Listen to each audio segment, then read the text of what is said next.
Tim looked up higher. Behind the foliage, beyond the fence, he saw a thick body with a pebbled, grainy surface like the bark of a tree. But it wasn't a tree. He continued to look higher, sweeping the goggles upward. He saw the huge head of the Tyrannosaurus just standing there, looking over the fence at the two land cruisers. The lightning flashed again, and the big animal rolled its head and bellowed in the glaring light. "Nothing," Tim said, watching the Tyrannosaur through his night goggles. "Just standing on the other side of the fence." "I can't see much from here, Tim." The head was huge. The animal looked from one vehicle to another, then back again. It seemed to stare right at us. The eyes glowed bright green. Tim felt a chill, but then as he looked down the animal's body, moving down from the massive head and jaws, he saw the smaller, muscular forelimb. It waved in the air, and then it gripped the fence. Back at the Tyrannosaurus, lightning flashed again, momentarily silhouetting the huge black shape against the white flaring sky. Again, the Tyrannosaur was standing there, exactly as before, motionless and huge. Rain dripped from its jaws. The forelimb gripped the fence. And then Tim realized the Tyrannosaur was holding on to the fence. The fence wasn't electrified anymore. Duncan saw the Tyrannosaur crashing down the cyclone fence with a giant hind limb. "Timmy!" He jumped back in and slammed the door, the sound lost in the thunderclap. Inside, the Tyrannosaur rolled its head and took an awkward step forward. The claws of its feet had caught in the grid of the flattened fence. In the glare of lightning, they saw it pull free of the fence and take a bounding step forward. Now it was standing between the two cars. Tim couldn't see Dr. Grant's car anymore because the huge body blocked his view. The rain ran in rivulets down the pebbled skin of the muscular hind legs. He couldn't see the animal's head, which was high above the roofline. The Tyrannosaur moved around the side of their car. It went to the very spot where Tim had gotten out of the car, where Ed Regis had gotten out of the car. The animal paused there. The big head ducked down toward the mud. The huge head raised back up, jaws open, and then stopped by the side windows. In the glare of lightning, they saw the beady, expressionless reptile eye moving in the socket. It was looking in the car. His sister's breath came in ragged, frightened gasps. He reached out and squeezed her arm, hoping she would stay quiet. The dinosaur continued to stare for a long time through the side window. Perhaps the dinosaur couldn't really see them, he thought. Impact rocked the Land Cruiser and shattered the windshield in a spider web as the Tyrannosaur's head crashed against the hood of the Land Cruiser. Tim was knocked flat on the seat. The night vision goggles slid off his forehead. He got back up quickly, blinking in the darkness, his mouth warm with blood. "Lex?" He couldn't see his sister anywhere. The Tyrannosaur stood near the front of the Land Cruiser, its chest moving as it breathed, the forelimbs making clawing movements in the air. "Lex!" Tim whispered. Then he heard her groan.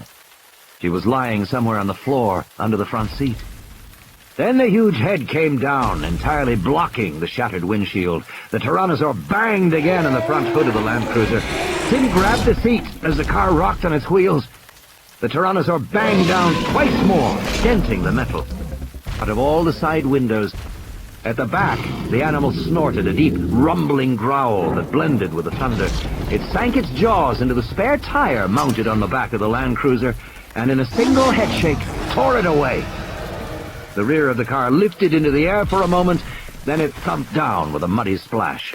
"Tim!" He couldn't see anything out of the windows on the right side except pebbled, leathery flesh.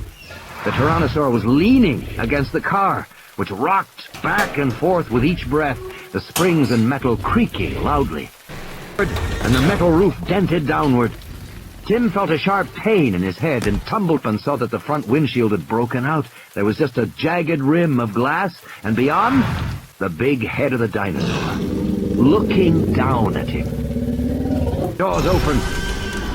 There was a squeal of metal against teeth, and he felt the hot, stinking breath of the animal, and a thick tongue stuck into the car through the windshield opening.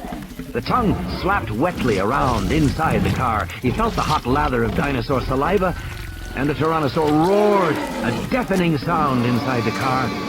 The Tyrannosaur stood in the rain near the front fender. It seemed confused by what had happened to it. Blood dripped freely from its jaws. The Tyrannosaur looked at Tim. cocking its head to stare with one big eye. The head moved close to the car, sideways, and peered in. Blood spattered on the dented hood of the Land Cruiser, mixing with the rain. Saw the hind leg lift up, and the world tilted crazily as the Land Cruiser slammed over on its side, the windows splatting in the mud. The Tyrannosaur's jaws clamped onto the window frame, and the whole Land Cruiser was lifted up into the air and shaken. The car went up again, tilting crazily. Lex shouted, everything swung crazily. He saw the trunks of the palm trees sliding downward past him, moving sideways through the air. He glimpsed the ground, very far below. The hot roar of the Tyrannosaur, the blazing eye, the tops of the palm trees. And then, with a metallic scraping shriek, the car fell from the Tyrannosaur's jaws, a sickening fall, and Tim's stomach heaved in the moment before the world became totally black. The dinosaur's body was so large, it was probably just blocking... No. In another flash of lightning, he saw clearly the car was gone. Faintly over the rain, Grant heard the sound of the little girl screaming. The dinosaur was standing in the darkness on the road up ahead, but they could see well enough to know that it was bending over now, sniffing the ground, or eating something on the ground.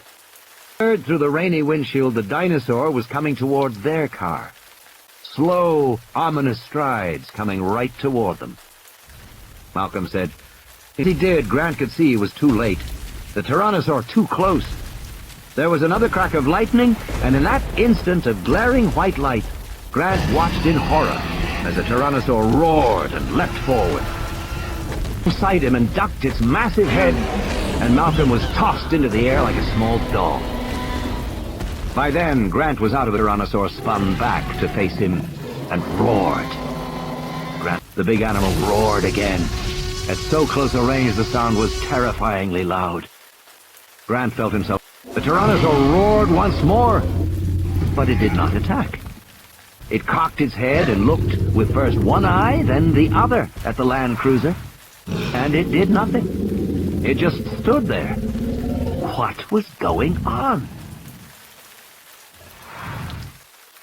The powerful jaws opened and closed. The Tyrannosaur bellowed angrily, and then the big hind leg came up and crashed down on the roof of the car. The claws slid off with a metal screech, barely missing Grant as he stood there still unmoving. The foot splashed in the mud. The head ducked down in a slow arc, and the animal inspected the car, snorting. It peered into the front windshield. Then, moving toward the rear, it banged the passenger door shut and moved right toward Grant as he stood there. Grant was dizzy with fear, his heart pounding inside his chest. With the animal so close, he could smell the rotten flesh in the mouth, the sweetish blood smell, the sickening stench of the carnivore. He tensed his body, awaiting the inevitable. The big head slid past him, toward the rear of the car. Grant blinked. What had happened? Was it possible the Tyrannosaur hadn't seen him? It seemed as if it hadn't, but how could that be? Grant looked back to see the animal sniffing the rear-mounted tire. It nudged the tire with its snout, and then the head swung back. Again it approached Grant. This time the animal stopped, the black flaring nostrils just inches away. Grant felt the animal's startling hot breath on his face. But the Tyrannosaur wasn't sniffing like a dog, it was just breathing. And if anything, it seemed puzzled.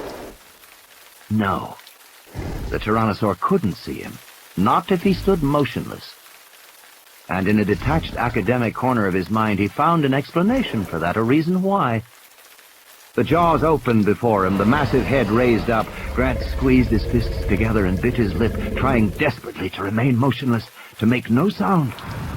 The Tyrannosaur bellowed in the night air. But by now Grant was beginning to understand. The animal couldn't see him, but it suspected he was there somewhere, and was trying with its bellowing to frighten Grant into some revealing movement. So long as he stood his ground, Grant realized he was invisible. In a final gesture of frustration, the big hind leg lifted up and kicked the Land Cruiser over, and Grant felt searing pain and the surprising sensation of his own body flying through the air. It seemed to be happening very slowly, and he had plenty of time to feel the world turn colder and watch the ground rush up to... It was hard for Tim to see outside, even with the goggles. The rain was coming down hard now, shaking the leaves with hammering drops. It made everything move. Everything seemed alive. He scanned the leaves, and he stopped. There was something beyond the leaves.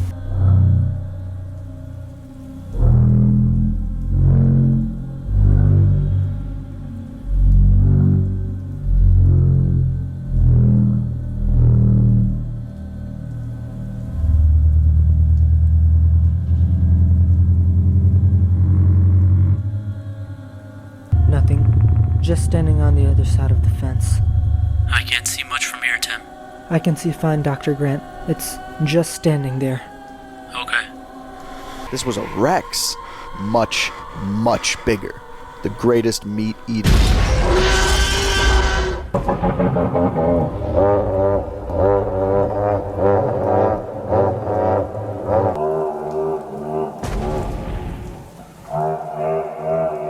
Timmy. It's okay. I don't think it saw us.